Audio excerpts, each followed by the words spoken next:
Buenos días, soy Arturo Vaca García, profesor titular de ortodoncia en la Facultad de Odontología de Granada, y hoy os voy a hablar de la maloclusión de clase 2, que algunos llaman también síndrome de clase 2.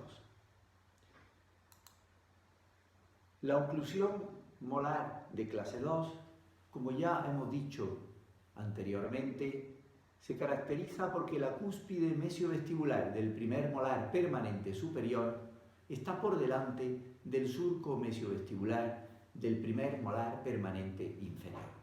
Esta oclusión de clase 2 molar de Angle puede ser uni o bilateral, y el resto de los dientes pueden estar o no correctamente alineados. Por el hecho de haber una relación molar de clase 2, estén o no estén alineados los dientes, se considera una maloclusión.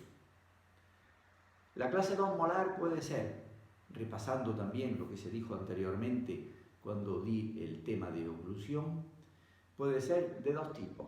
Clase 2 molar incompleta, cuando la cúspide mesiovestibular del primer molar permanente superior ocluye por delante del surco mesiovestibular del primer molar permanente inferior, y ya dijimos que era una situación maloclusiva e inestable. La segunda opción es la clase 2 molar completa, cuando la cúspide, en este caso la distovestibular del primer molar permanente superior, ocluye a nivel del surco mesiovestibular del primer molar permanente inferior. Es una situación maloclusiva, no es tan estable como la clase 1, no es la deseable en general, pero vuelve a ser una situación de estabilidad. Ambas, tanto la clase 2 molar incompleta, de la que existen infinidad o infinitas posibilidades, como la clase 2 molar completa, pueden ser uni o bilaterales. También podemos hablar de clase 1, clase 2 o clase 3 canina. La clase 1 canina, repasando también lo que se dijo en su día, se caracteriza porque la cúspide del canino superior ocluye entre el canino inferior y el primer premolar inferior. En la clase 2 canina, la cúspide del canino superior ocluye por delante, y en la clase 3 canina, la cúspide ocluye por detrás. Las clases caninas también pueden ser uni o bilaterales. Finalmente, también podemos hablar de clase 2 ósea o tipo 2 óseo, en el que la mandíbula está retrasada respecto al maxilar. La clase 2 ósea puede ser de origen maxilar, cuando el maxilar está adelantado, de origen mandibular, cuando la mandíbula está retrasada o mixta. Moller habla del llamado síndrome de clase 2 o distooclusión, que se caracteriza porque los dientes inferiores están situados distalmente respecto a los superiores. Veis que existen múltiples variedades e incluso múltiples formas de enfocar la clase 2.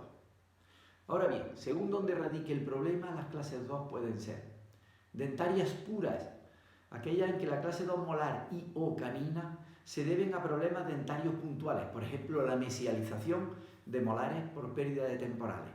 Equivaldrían a lo que se llama el tipo 5 de Dewey, que se estudia en práctica. Las dentoalveolares, en que todos los procesos dentoalveolares, el proceso dentoalveolar superior está adelantado respecto a el inferior o viceversa. Estas dentoalveolares pueden ser superiores, inferiores o mixtas. Y finalmente las clases 2 esqueléticas. La distoclusión es secundaria a una relación sagital anómala entre el maxilar y la mandíbula. Pueden ser maxilares, mandibulares o mixtas, y a su vez puede haber una mezcla de todas estas que acaban de describirse. Quiero hablaros ahora de un fenómeno natural que acontece cuando hay un problema maloclusivo, sobre todo un problema maloclusivo a nivel esquelético. Y es que existe en la naturaleza una compensación dentaria natural y espontánea de los problemas óseos. Cuando existe una disarmonía esquelética, los procesos alveolodentarios son capaces de poner en marcha mecanismos espontáneos de compensación en los tres planos del espacio, con el fin de lograr una oclusión satisfactoria o lo más satisfactoria posible. El fin último de esto es la supervivencia del sujeto. En un estudio que realizamos ya hace tiempo sobre escolares granadinos, se analizaron estos mecanismos de compensación.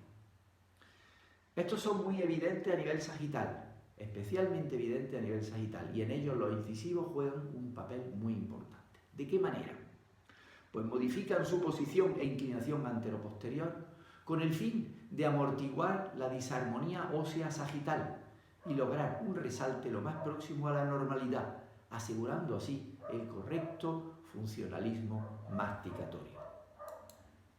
Sin embargo, cuando el patrón neuromuscular no es favorable o interviene en ciertos hábitos, en lugar de producirse una compensación natural, se produce justo lo contrario, la descompensación del problema, y en este caso los incisivos contribuyen a agravar aún más los efectos oclusales de las disarmonías esqueléticas.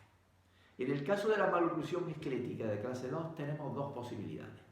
Primera posibilidad, cuando el patrón muscular es favorable, predomina la compensación y se produce lo que conocemos como clase 2 división segunda. Y cuando el patrón muscular es desfavorable o existen hábitos que desbaratan el plan inicial de la naturaleza de compensar, falla esta compensación y nos encontramos ante una clase 2 división primera. A continuación se muestran unos esquemas, muestro aquí unos esquemas donde se ven estos mecanismos de compensación en las diferentes maloclusiones, según sea clase 2, clase 1 y clase 3, referido a la inclinación labial de los incisivos inferiores. Si nos vamos a la inclinación palatina de los incisivos superiores, por ejemplo, veréis que es diferente según tengamos una clase 2 esquelética, una clase 1 esquelética o una clase 3 esquelética. En cuanto a la protrusión de incisivos inferiores, aquí se mostrará a continuación en qué frecuencia se produce en la clase 2 esquelética, en la clase 1 esquelética y en la clase 3 esquelética. Y en cuanto a la retrusión de incisivos superiores, también veréis que es muy diferente según estemos ante una clase 2 esquelética, clase 1 esquelética o clase 3 esquelética. Los mecanismos de compensación incisal en la clase 2 esquelética, luego lo voy a enumerar ahí. En principio sería la protrusión labial de incisivos inferiores, que acontece aproximadamente en algo más del 81% de los casos. Segundo, la inclinación labial de los incisivos inferiores, que acontece en poco más de la mitad de los casos. Sin embargo, respecto a la inclinación palatina de los incisivos superiores, que sería deseable para compensar la clase 2 esquelética, se produce en poco más del 40% de los casos. Y finalmente, la retrusión palatina de incisivos superiores, que sería muy deseable también para compensarla, desgraciadamente acontece solamente en el 8,5%, un poquito más del 8,5% de los casos. Así que no siempre en las clases 2 predominan los mecanismos naturales de compensación a nivel de incisivo en el plano anteroposterior. Bien, ¿qué formas clínicas existen de clase 2? Antes he dicho que hay dos, la clase 2 división primera y la clase 2 división segunda. La clase 2 división primera representa el fracaso de la compensación. La interposición del labio inferior es un factor muy importante en dicho fracaso. Y la clase 2 división segunda, que representa el éxito de la compensación. Coloquialmente en ortodoncia se la considera como la maloclusión de la gente guapa. Eso lo decía Canut, mi maestro, y probablemente esté en relación con el hecho de que estas personas tienen un buen sistema neuromuscular facial que nos resulte atractivo, por lo menos en general suele resultar atractivo. La clase 2 división primera, los incisivos superiores están en labioversión y el resalte está aumentado. En la clase 2 división segunda, los incisivos centrales superiores están en palatoversión, mientras que los incisivos laterales están en ligera labioversión, estando la sobremordida aumentada. Yo a mis alumnos les digo que la forma más gráfica de representar una clase 2 división segunda es así, presentando estos dedos como los incisivos centrales y estos dos, el índice y el meñique, como incisivos laterales. Es una forma muy característica a nivel incisal de la clase 2 división segunda. ¿Por qué los incisivos superiores se van hacia atrás mientras que los incisivos centrales superiores se van hacia atrás mientras que los laterales superiores se van hacia adelante? Probablemente tenga relación con dos factores. Primero, los incisivos centrales salen antes y el labio tiene ocasión, como tiene buena musculatura y buen tono labial, muscular labial, tienen ocasión de empujarlo hacia palatino para compensar el resalte aumentado debido al problema esquelético. Los incisivos laterales, sin embargo, cuando ya emergen, el espacio está ocupado por los centrales y quedan en una posición hacia labial.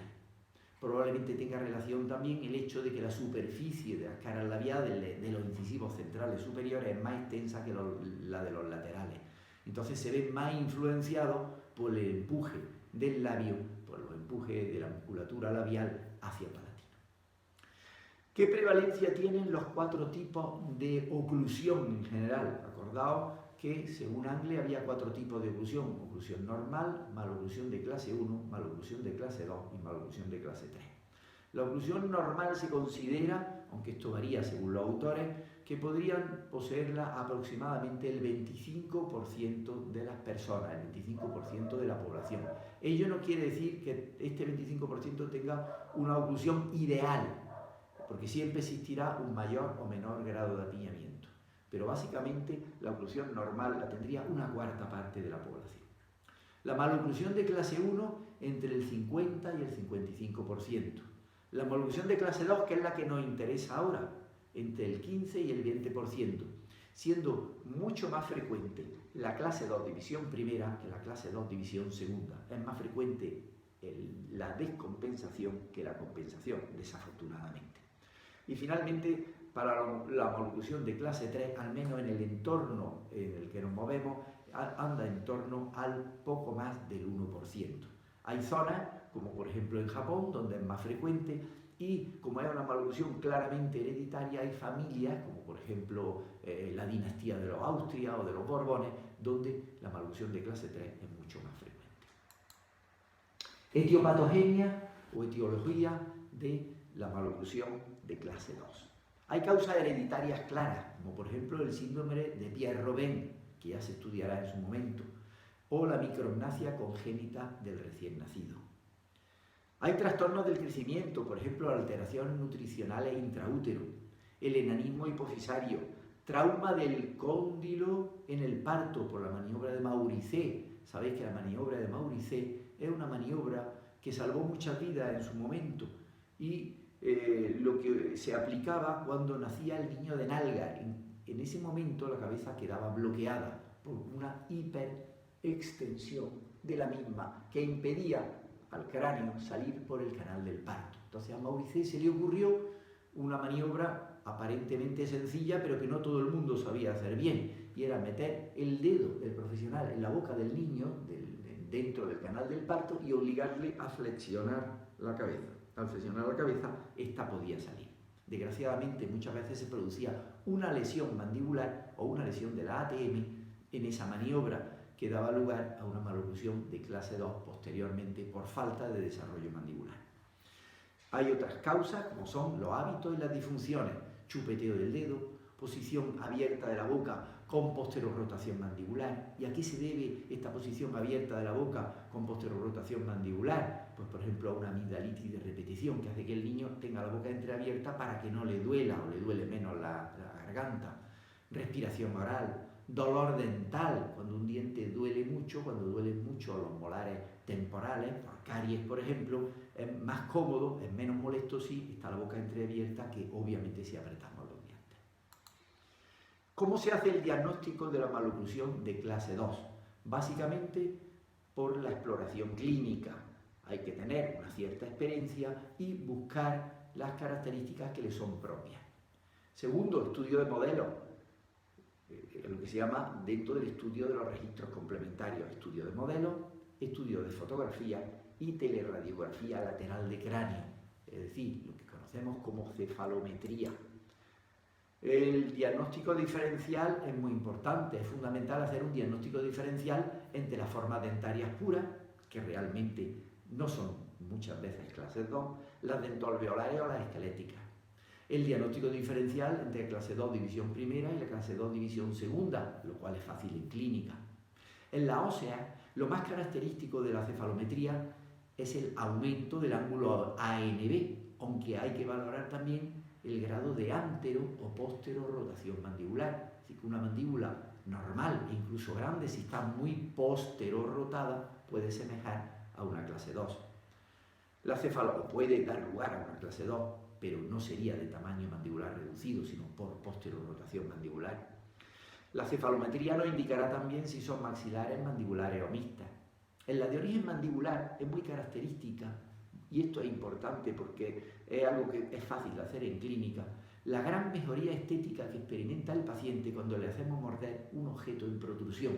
Lo ponemos de perfil, con la madre a ser posible o el padre delante, y le hacemos morder una pequeña espátula o una pieza de madera en protrusión. Y de manera automática la estética facial mejora. Y además es algo que perciben muy bien los padres. Pues es una forma en clínica fácil de intuir o sospechar que la clase 2 puede ser esquelética de origen mandibular. ¿Qué pronóstico tienen las maloclusiones de clase 2? Pues obviamente el pronóstico será mejor en las formas dentarias puras que en las dentoalveolares y mejor en estas que en las esqueléticas. Es mejor también cuando el paciente está en crecimiento, ya que nuestra capacidad ortopédica sobre el maxilar superior y sobre todo sobre la mandíbula puede ser importante. Y el pronóstico también será mejor en aquellos casos en los que existe previamente una descompensación, pues nos queda mucho margen para compensar. Pensar que las compensaciones del problema esquelético que hace la naturaleza a nivel dentario son las que hace el ortodoncista cuando puede. Es decir, si tenemos un caso ya que estaba descompensado, hay más posibilidad de resolver el problema que si el caso ya había tratado de compensar el problema esquelético y no lo había logrado. Entonces, cuando existe previamente una descompensación, nuestro pronóstico será mejor. Y con esto termino esta breve descripción de la maloclusión de clase 2. Muchas gracias por vuestra atención y cuidaros y tener buena salud. Gracias.